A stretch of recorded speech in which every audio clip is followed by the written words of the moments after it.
Right, good morning everyone. My name is Julian.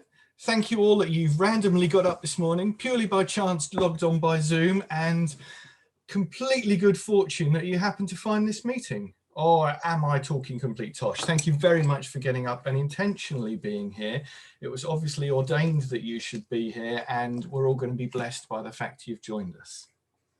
Hold those thoughts, please. So we're working through Esther. We're at the back end of Esther chapter 2.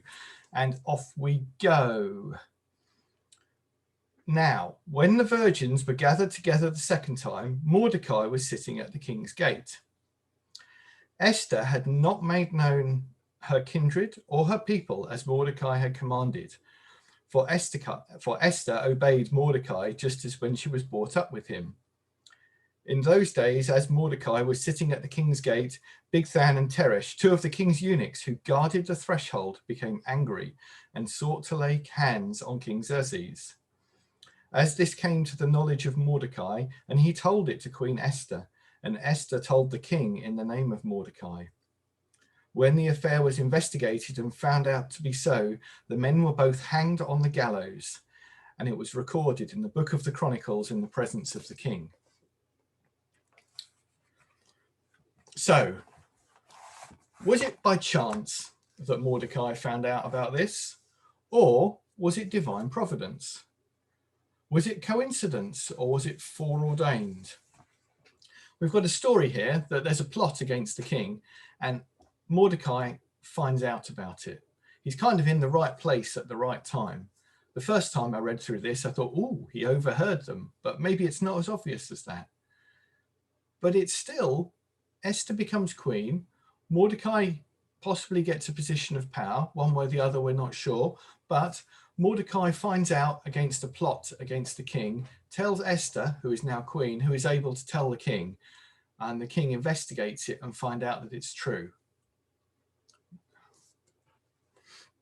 So, as I said this morning, is it purely by chance that you're here, or did you intend to join in? And if you can do things intentionally, should we not expect that God can do things intentionally? And if God's going to do things intentionally, is it not that he's going to do things intentionally in part through us? When we came to Red Hill 10 years ago, I joined a company here in the town centre, and I happened to be sitting opposite one of the members of our church one Friday afternoon, and she happened to be wearing a cross. And we happened to start talking about churches and Christianity, and that's how I was introduced to Reigate and Red Hill Community Church, as it was then. If that hadn't have been there, I might not have found the church, or we might have come a bit later. But as it was, Lucy and I were sat opposite each other for an afternoon and were able to talk. So you could say that was purely by chance because we happened to be in the same company. Or you could say, well, God made that happen so that we could join the church. Or taking one step further back, I went to Newcastle University to do my first degree. And I put Newcastle as my first choice, and I put Swansea as my second choice. Whilst at Newcastle, I met Caroline. Caroline had also gone to Newcastle as her first choice, and also had Swansea as her second choice. So it would be quite easy to say, wow, isn't that amazing? What a coincidence.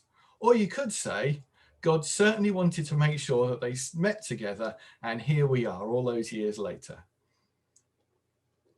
So we've got to be careful about how we think about things. We need to guard our thoughts and think about, well, actually, are we just pushing God out of the conversation? Are we ascribing to chance what's actually been intended? That's all for this morning.